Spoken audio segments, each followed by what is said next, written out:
Hello, church family, and today we are going to be in Genesis chapter 30. I don't know about you, but through the reading, there's a lot of tension happening in Jacob's household. I mean, relationships are pushed to the max. There's a lot of competition. There's just things that's going on that's like, wow, that was a big chapter. There was a lot of stuff happening. And the person that kind of stood out to me is Rachel. Not that I can understand what she's going through. I will never be able to understand that. But the thing is that a lot of times when we go through hard circumstances, our view of God starts to change. Listen how she starts to respond to these circumstances. And let me just set this. Circumstances and situations that we go through, they're not easy. This was tough. She's dealing with some tough stuff. And so this is what she says. She says, when Rachel saw that she bore Jacob no children, she envied her sister.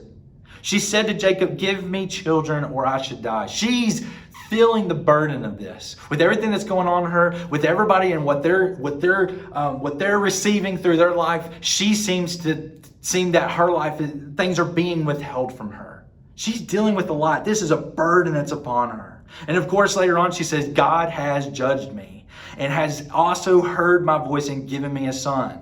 But we know that this doesn't come about through her body. We know that this son comes from one of her servants. And it's interesting how she starts that off. God has judged me.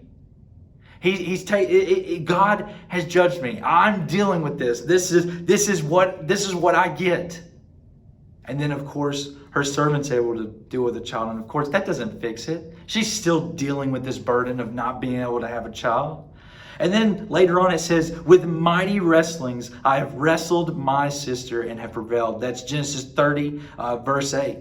And I read that and it's just like, was that the goal? Like having a child, was that the goal so that you would beat your sister? And we know that we know that she envied her sister. And it seems like that was the attempt. I want to outdo her. I want to prove my worth. I want to do this. And the thing is, when in tough circumstances, we start to think that. We start to value different things. Our worth seems to go down, and we start to think God doesn't care either. We think He's judging us. We think He's coming down on us, or we think He just doesn't want to be involved. One of my first jobs that I had was I worked for this little old lady. Her name was Miss Laverne. She went to my old church back in the day, the church I grew up in. But Miss Laverne hired me. And she had 2 farmhouses, so the job was keep up the farmhouses. But one of the things that she allowed me to do was plant a garden. We planted all kinds of things, tomatoes, all the way to just sunflowers. But one of the things that we planted that I got really excited about is that we planted watermelons. I remember planting those watermelons that day, and she said, Kel, this will be the best watermelon you've ever had. I was like, wow, I've had a lot of watermelon. I mean, but you're saying this will be the best. And she was just like, yes, it'll be the best watermelon that you had. And of course it took time. We had to wait for this watermelon to grow. And I remember going by that garden every day and just being like, okay, how far is the watermelon along? I remember asking Miss Laverne, when do we get to pick the watermelon? When's this get to happen? I was a teenager at the time. I was excited about this watermelon.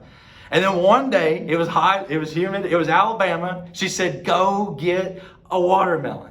I went and grabbed this watermelon and she cut it up and she gave me a big old slice of it. And I digged into it, and guess what? She was right. It was the best watermelon that I had ever had.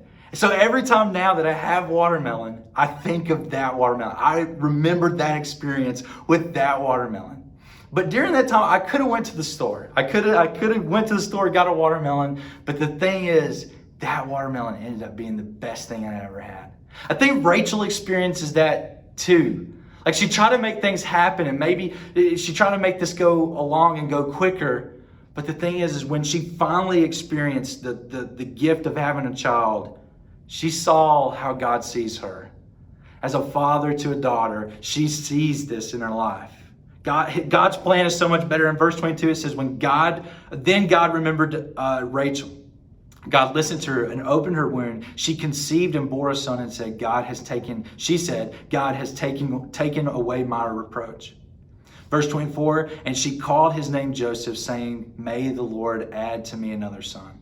See, we have to remember that God's plan for us it's so much better. It's so much sweeter. Anything that you try to make and rush and hurry up, maybe you succeed in it, but it's not as sweet and it's not as good. I was talking just this whole passage in general with Jacob. It's trouble. I mean, Jacob goes through a lot. And I mentioned that to my mentor on the phone. I told him that I was doing this Devo. And I was like, man, Jacob's a hard figure in the Bible to get over and try to learn and try to share from not just Jacob, but his family's experience.